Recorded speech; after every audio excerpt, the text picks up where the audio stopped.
బీసీల కోసం నేను పోరాటం చేస్తుంటే అవ్వ అట్లెట్లా మాట్లాడుతుంది, ఇట్లెట్లా మాట్లాడుతుంది, పార్టీకి వ్యతిరేకంగా మాట్లాడుతుంది. అరే నేను కాంగ్రెస్ పెద్దల మీద ఒత్తిడి తీసుకొస్తుంటే బీసీలకు 42% అమలు చేయాలంటే ఏది పడితే అది చిల్వల్ పల్వల్గా నా మీద రాపించడం, ప్రచారం చేయడం, చాలా దారుణమైనటువంటి పనులు పార్టీలో ఉన్నటువంటి కొందరు పని కట్టుకొని కత్తి కట్టుకొని నా మీద చేయడం జరిగింది. అట్లానే నేను ఒక మాట ఏమన్నా, సామాజిక తెలంగాణ సాధన కోసం నేను కట్టుబడి ఉన్నా అన్న. దానిలో తప్పేముంది?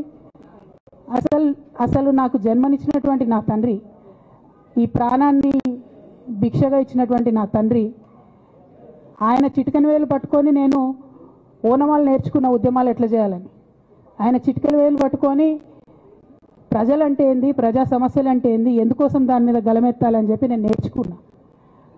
ఆ నాయకుడి స్ఫూర్తిగానే నేను సామాజిక తెలంగాణ మాట్లాడినా. భారతదేశం మొత్తంలో ఇన్ని రాష్ట్రాల్లో ముఖ్యమంత్రులు అయితే 75 ఏళ్ళ స్వతంత్ర భారతదేశం, 79 ఏళ్ళు స్వతంత్ర భారతదేశంలో దళితులకి 3 ఎకరాల భూమి ఇస్తా అని చెప్పినటువంటి ఏకైక గొప్ప నాయకుడు కేసీఆర్ గారు. ఆయన దగ్గర నుంచే కదా నేను సామాజిక తెలంగాణ ఎజెండా నేర్చుకున్నది.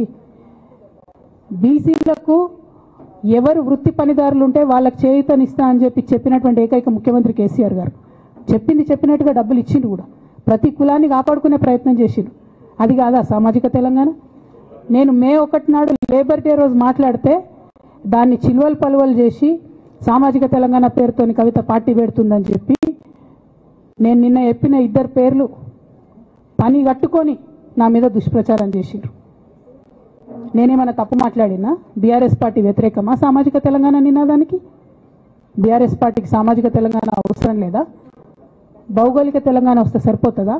బంగారు తెలంగాణ కావాలని కేసీఆర్ గారు ఇచ్చిన నినాదమే కదా. బంగారు తెలంగాణ అంటే ఏంది? హరీష్ రావు ఇంట్లో బంగారం ఉంటే, సంతోష్ రావు ఇంట్లో బంగారం ఉంటే బంగారు తెలంగాణ అవుతుందా? కాదు కదా. ప్రతి ఒక్క సమాజం బాగుంటేనే బంగారు తెలంగాణ అవుతుంది. నేను అదే కదా మాట్లాడినా. దానికి ఇష్టం వచ్చినట్టు నా మీద స్టోరీ లేపిస్తే నేను భవన్లో పోయి కూర్చొని బాజాప్తా, ఎక్కడో కాదు, బయట ప్రెస్ మీట్ పెట్టలేదు, ఏ ప్రెస్ క్లబ్లో పెట్టలేదు, డైరెక్ట్గా తెలంగాణ భవన్ నా ఆఫీస్ అండి, నా పార్టీ భవన్లో పోయి కూర్చొని నేనేం చెప్పినా, నా మీద కుట్రలు జరుగుతున్నది, నా మీద విషప్రచారం జరుగుతున్నది అని చెప్పిన. నేను రామన్నను బుజ్జగించి గడ్డం పట్టుకొని అడుగుతా ఉన్నా, అన్న నీ చెల్లెని, ఒక మహిళా ఎమ్మెల్సీని మన పార్టీ ఆఫీస్లో కూర్చొని నా మీద కుట్రలు జరుగుతున్నాయని నేనంటే మీరు వర్కింగ్ ప్రెసిడెంట్గా ఉన్నారన్నా, ఫోన్ చేయరా అన్న నాకు? ఏమైంది బేటా, ఎందుకు బాధపడుతున్నావు అని ఫోన్ చేయరా? ఇది ఎప్పుడు జరిగిన ఇన్సిడెంటు? లేక లీక్ కాకముందు, నేను నా కొడుకు గ్రాడ్యుయేషన్కి అమెరికా పోకముందు, అంతకుముందే.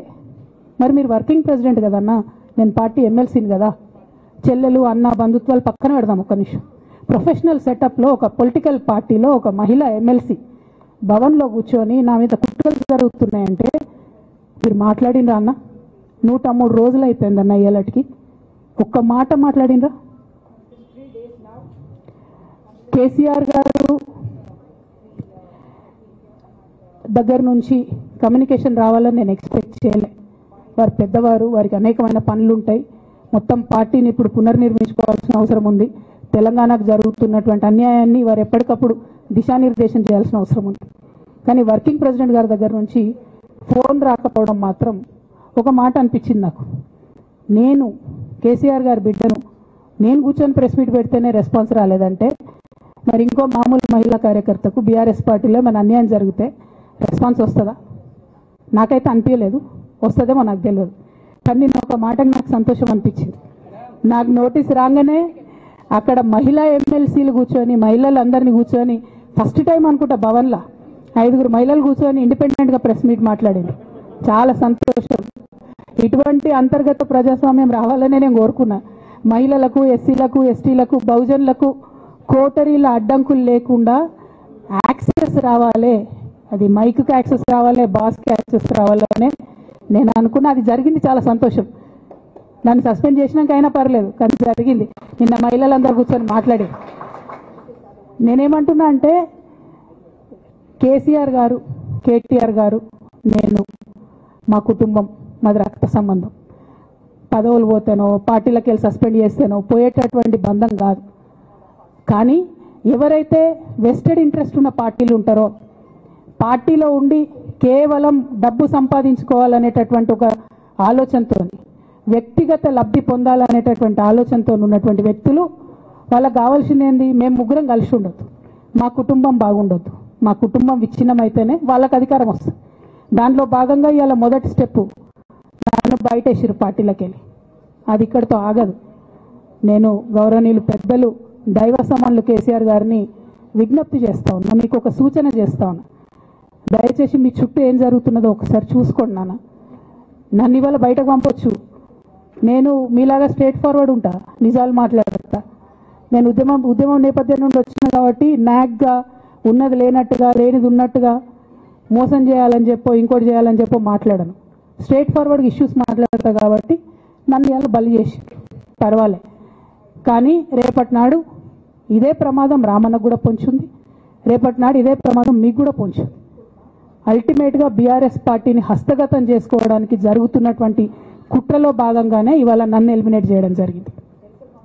నేను ఇవాళ ఓపెన్గా అడుగుతా ఉన్నాను, హరీష్ రావు గారికి నేను సూటి ప్రశ్న వేస్తున్నా, ఈ రాష్ట్ర ముఖ్యమంత్రి రేవంత్ రెడ్డి గారికి కూడా నేను సూటి ప్రశ్న వేస్తున్నా.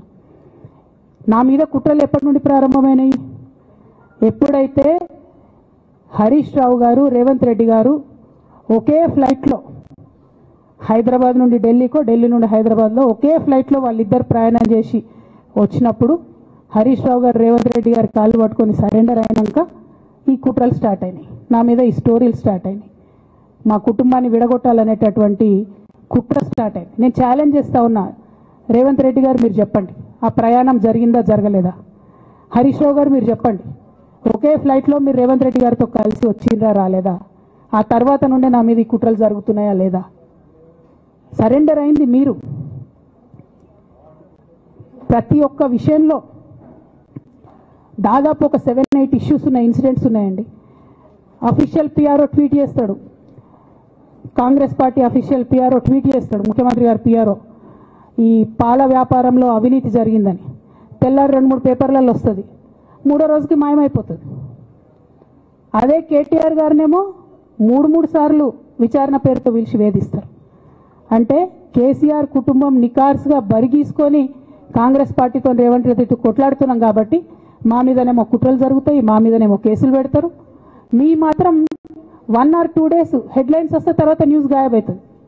ఎన్ని జరగలే చెప్పండి హరీష్ రావు గారి విషయంలో? ఫస్ట్ పాల వ్యాపారం మీద ఏమొచ్చినాయి ఆరోపణలు? ఆనాడు బీఆర్ఎస్ పార్టీ గవర్నమెంట్లో SC ST BC హాస్టళ్లకు Harish Rao గారి పాల వ్యాపారం నుంచి పాలు సప్లై చేసిరనే ఆరోపణలు అయోధ్య రెడ్డి గారు ట్వీట్ చేసిరు. గతం 2 రోజులు పోయిన ఆరోపణ, ఎందుకు? సరెండర్. నెక్స్ట్ ఒక అభియోగం చేసిరు ముఖ్యమంత్రి గారు, రంగనాయక్ సాగర్ దగ్గర ఆయన ఫామ్ హౌస్ ఉంది, అది ప్రభుత్వ భూమి, కబ్జా చేసిండని.